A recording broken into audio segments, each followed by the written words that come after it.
We considered last time a beam supported by a pin at A and a roller at B. And we found the reaction, we calculated the reaction AY and BY. And we said that now we are ready to draw the shear and bending moment diagrams. So first, as usual, let me zoom it a little bit. Okay, so first, when you want to draw the shear diagram, you look at your beam, okay, and you start from A to the end of the beam. So first, at A, what do we have? We have a downward force. Because we have a downward force at A, then we can say that we will start by a downward jump for V. So we will start from -2, because AY is equal to 2 kilonewton downward. Now, between A and B, no loading. Because we don't have any load between A and B, the shear will not vary along this part. So it will keep the same value. It will keep a value equal to -2 until reaching B. At B, since I have an upward force, By equal to 10, you know that a concentrated force will cause a jump in the shear. So the shear will jump upward, and the jump of the shear is equal to 10 kilonewton. So so this distance from here to here, this distance is 10 kilonewton. Okay. Now, since I was -2, if I do +10, I will get that I will reach a value of 8. Now, after B, what is happening? After B, I have a distributed load. Because I have a distributed load, now I will look at how omega is. Omega is constant, negative. So here omega is -4. Since omega is -4, what can we conclude? So omega is equal to -4. So V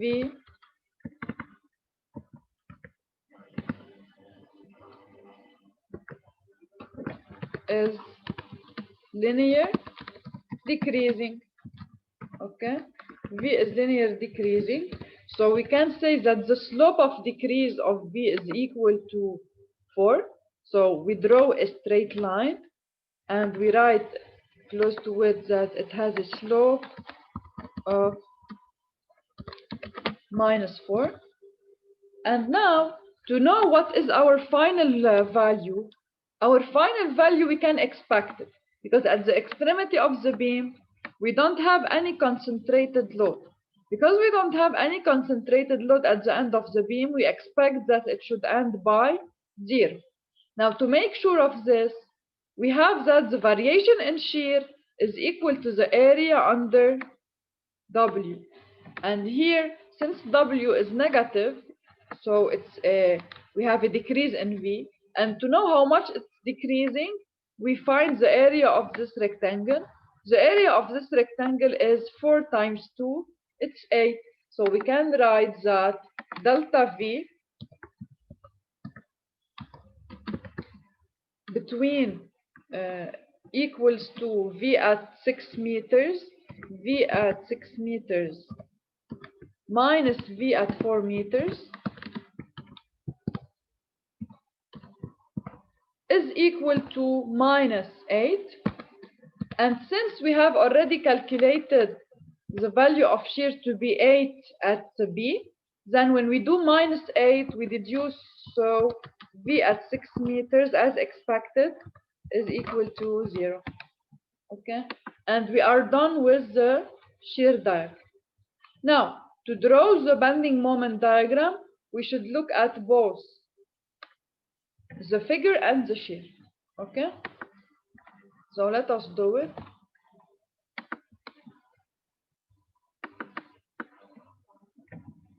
If you look at your figure, why we should look at our figure? To see if we have any couple moment.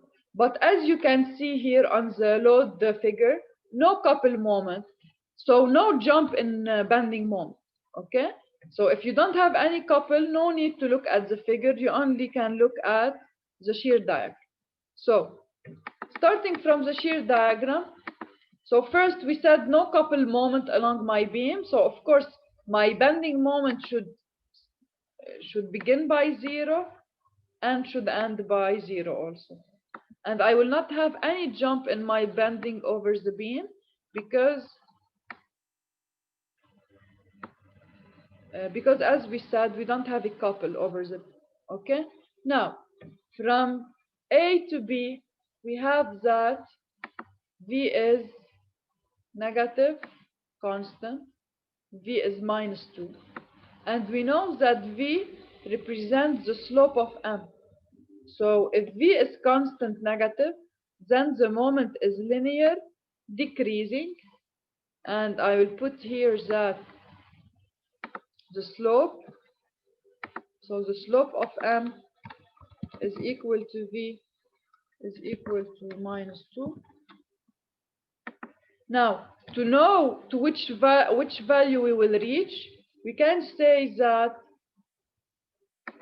the value we reach here is depending on the area of the area under the V curve.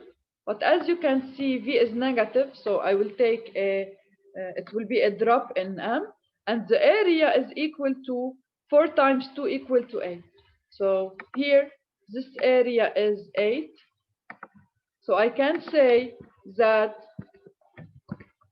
I can write that the moment at 4 meters minus the moment at 0 meter, so minus moment at 0 is equal to minus the area minus area of rectangle equals to -8. Okay, so I'll go down until -8. Now, to continue, what is happening after? Look, when the shear jump, what will be the effect on the bending moment? The only effect when I have a jump in shear on the bending moment is a change of slope, because V represents the slope of M. So if V was -2, the slope of M was -2. Suddenly, V becomes positive, equal to +8. So what will happen now is that the slope of variation of M will suddenly change, and it will be equal to a positive value. So here I can put that I have a slope, a sudden change in slope from -2 to +8. So now my moment will be increasing, because as you know, if V is positive, then my bending moment is increasing. So in this zone here, in this zone, V is positive, so bending moment increasing. V is linear, so bending moment is 2nd degree. Okay, so between 4 and 6, between 4 meters and 6 meters, what I have is the shear is positive, the shear is positive and linear. So the bending moment, is increasing, and it is of a 2nd parabola shape, and it is of 2nd degree parabola shape. Okay, so now we still need to know the concavity. So if we have a downward concavity or upward concavity, to do this, it's very simple. So what you can do is you will look at the variation of the slope. As you can see here, the V is decreasing, so it's positive but decreasing. Okay, so you will see that your slope will decrease until reaching a value of, at the end of the beam, the V is 0, so the slope is horizontal. So you can conclude that you have a downward concavity, and this is expected. Why? Because we said that the second derivative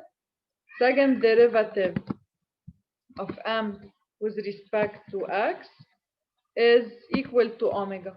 So because omega is negative, we have concavity downward. Okay. So now that's it. We have drawn the shear and bending moment diagrams for our beam. And now we should verify that we end by 0. How to verify that it will end by 0? We say that the variation in moment is equal to the area under V curve here. This is a positive area because it's above the x-axis. So we have plus the area of the triangle. The area of the triangle is 8 times 2 over 2. It's equal to plus 8. So as you can see, the jump is, the variation of m between 4 and 6 is equal to plus 8. This is why we go from minus 8 to 0. And as expected, since we don't have a couple, we should end by 0 at the extremity of the beam. So you have several ways to verify your results when you draw shear and bending moment diagram. Any question on this?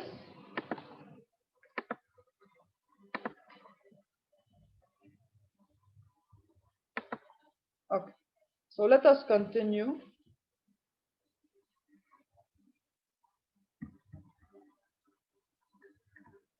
with another problem. Okay, so here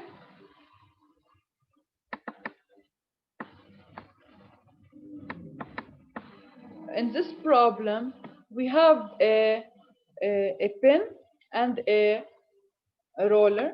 Okay, why here we have a roller? It's true that it's not a roller, if you want, but a smooth color. Okay, so as you can see here, you can have translation along x, but you cannot have translation along y. This is why here we only develop a y reaction. So here we have by,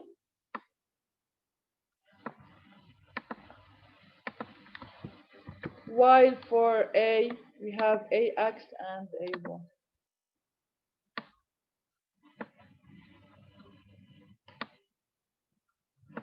So ax and ay. Now, since we don't have any loading, along x, so ax is 0. So we still need to find the reactions ay and by. Okay, to find the reactions ay and by, we need two equations. To get ay, we do sum of moments about b, and to get by, or we do sum of moments about a, or we do sum of y equals 0. So let us find ay first. So sum of moments about point A equals to 0. We will choose a positive direction. Let us choose the clockwise as positive. So choosing the clockwise as positive, we have ay times 12. Now, for the distributed load, to be able to find the moment of the distributed load, we should replace it by one force. And as you know, we take a resultant passing by the centroid. And here, because it's a triangle, the centroid is at 1/3 from the base. So this distance from here to here is 4 feet. Okay. And this one from A is 8 feet. So here the distance is to the resultant is 8. So now, when we want to do sum of moments about just 1 second. Here I mean B. Sum of moments about B equals 0. Okay. So when we do sum of moments about B equals 0, we have ay times 12 and minus the resultant force F resultant, replacing the triangular load, times 4 equals to 0. Okay. Now the next step is to find what is the resultant force replacing the triangle. As we know, for a distributed load, the resultant force is equal to the area of the distributed load, area of the triangle. So we should do 12 times 120 over 2. So we can simply say that the area here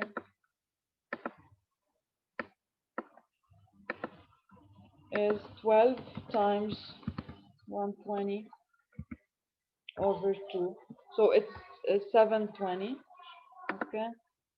So AY times 12 minus 720 times 4 equals to 0. So we deduce that AY is equal to 240. So AY is equal to 240 LB. Okay. Now, second, if you want here, you can stop. No need to find BY because, as we said, we will start to do the analysis of shear from A. But as a verification for you, always find BY to make sure of your shear diagram and bending the moment diagram. Okay?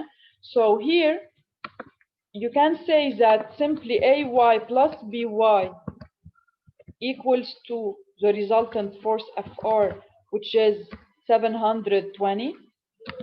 Okay, so we deduce that BY is 480.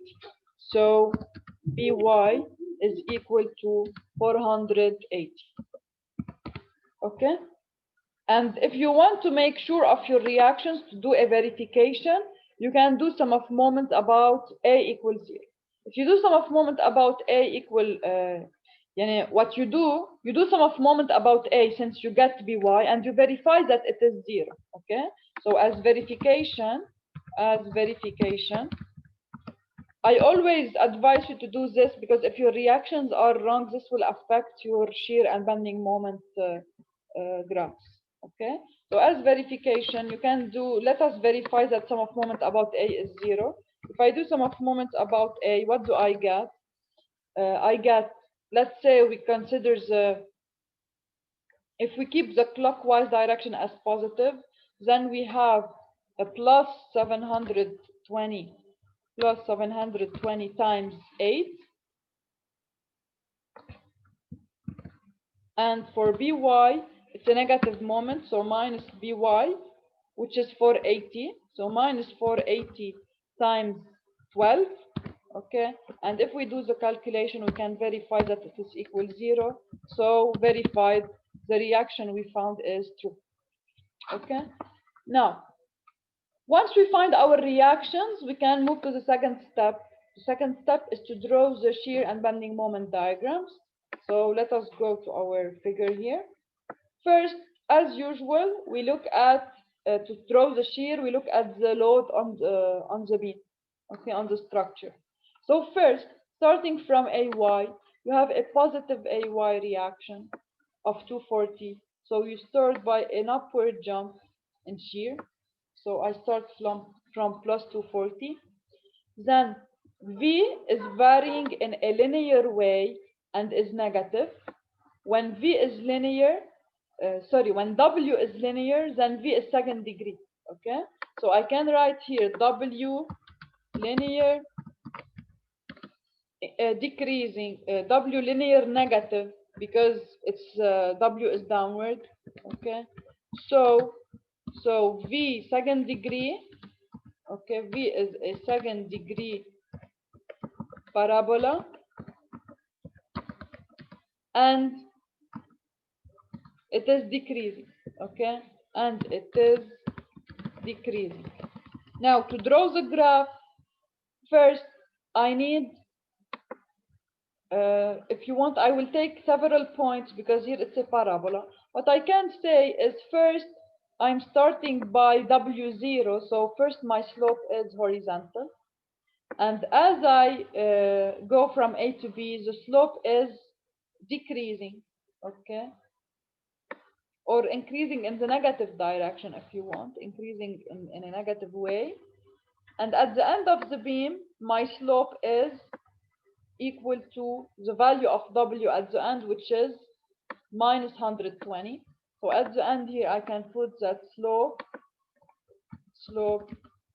is minus 120 at the end. Okay, so you can see from the variation of your slope, you can deduce that the concavity of V is downward. Okay, you have a downward concavity because of your slope variation. Your slope is negative, but increasing in magnitude. Okay, now to find the final value of shear, okay, we can say that here we have the variation in shear equal to the area under the distributed load. And because W negative, so we take minus the area. So we can write that delta of V between A and B is equal to VB minus VA is equal to minus the area of triangle. Okay, and the area of triangle is minus 120 times 12 over 2. Okay, so I get that the variation in shear is equal to 700, it's minus 720,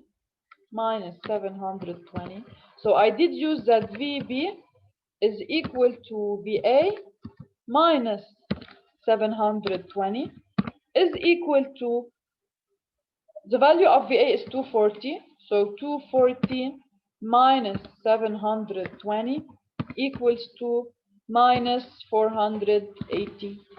Okay, it's minus 480, so I can simply say that I can verify that it's true, because look, we said that at the end of the beam, after BY we get 0. So BY should help us to go back to the 0 value.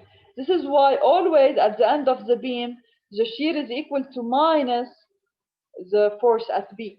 So the force at B is here 480. This is why our shear ends by minus 480, because due to By, it will have an upward jump to reach the B, to reach V equals 0. Okay, so this is for the shear. Now to draw the bending moment, first we should look at the figure of loading to see if we have any couple.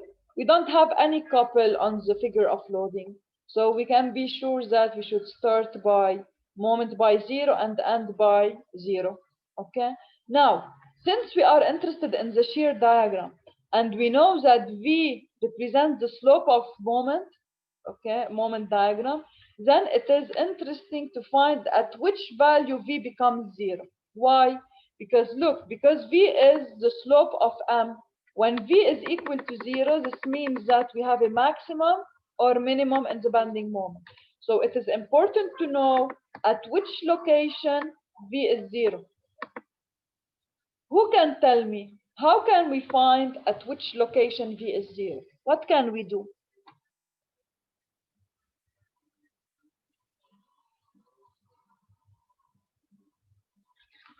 How to know the location at which V becomes 0? Look, you know that the variation in shear is due to what? It's due to the area under W. Okay, so look, you can say that when V becomes to 0, so let us say I don't know this distance. I want to find for which distance x V becomes equal to 0. I don't know x. I want to find it. Okay, so I can say that for this x here,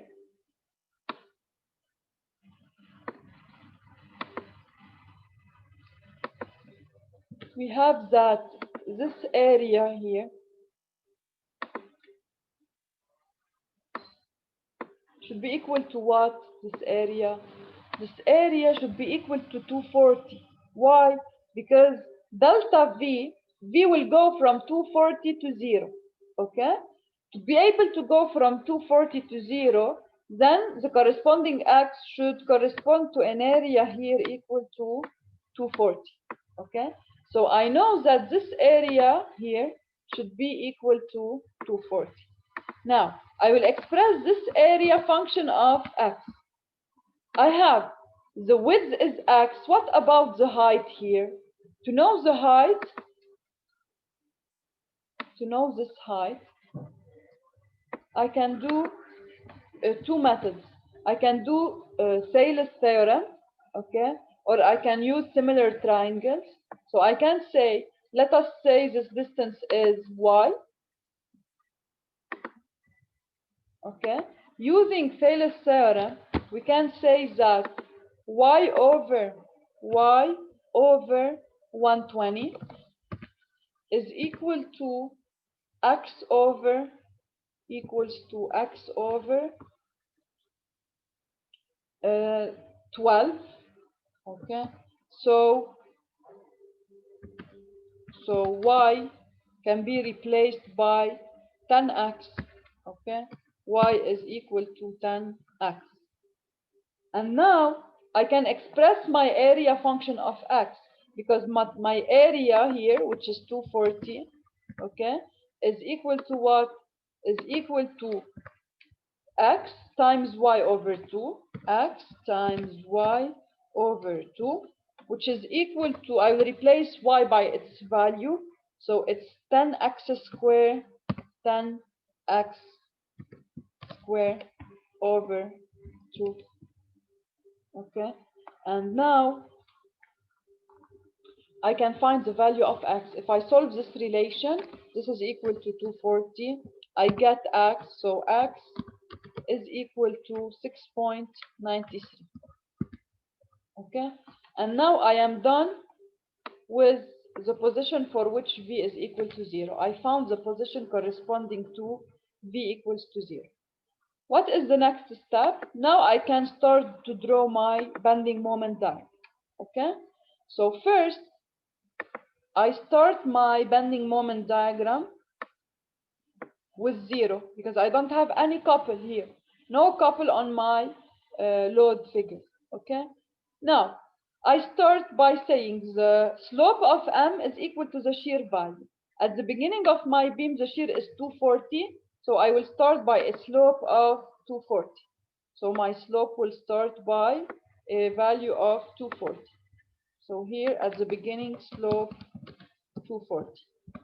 Now, as I am going towards B, first I will go towards this point, V equals 0, okay? What is happening until this point is that the shear is positive but decreasing. So my slope is decreasing until when I reach 6.93 for V equals 0, I have here a horizontal slope, okay? So here I have a horizontal tangent, slope equals 0. And what will happen now, because V is changing from positive to negative value, this is a maximum. Because now the moment will begin to decrease. Why? Because in this zone, before 6.93, you have V positive, so you have M increasing. And after 6.93, you have V negative, so M is decreasing, okay. And your moment, maximum moment, corresponds to this point where V is equal to 0. So now what will happen is that the value of V is becoming more negative, so I will draw the slope, and at the end I have a negative slope. I have a negative slope equals to minus 480. So at the end of my beam, my slope is minus 480. Now, since V is a second degree parabola, my bending moment is third degree parabola. Okay, so I can just say, to know what is the form of my graph, I can put an arrow and say it's a third degree parabola, since V is second degree parabola. Okay, and I still need to complete my graph. I still need one information, which is the value of the maximum, because I know the beginning and the final value 0, 0. So I should find my maximum here. I should find the value of my maximum. To find the value of my maximum, I will give you a formula for the parabola, for the area of a parabola. Okay, look here in this figure, the maximum moment correspond to what? To the area of this part, because m will go from 0 to moment max. It is equal to this area. Okay, now how to calculate this area? It's not a common area, it's an area of parabola, but we have a rule. Okay, I will draw it here for you for more clarity. We have a rule saying that if we have a parabola and this parabola is characterized by a horizontal slope, or at the beginning or at the end, okay, it doesn't matter, then I can say that if I know this distance and this one, I will call them, let's say if this is A and this is B, okay, I can say, just remember the condition. The condition at one of the beginning or end point, I should have a horizontal tangent. Then the area here, area is equal to 2/3 of AB. Okay? This is the biggest area. The smallest area is this one. So as you can see, your parabola can be divided into two parts, an upper area and a lower area. Okay? When you have a downward concavity, you have the lower area, which is higher, 2/3 AB, and the upper area here will be 1/3 of AB. Now, another possibility is to have it like this. You have your parabola like this, for example, okay?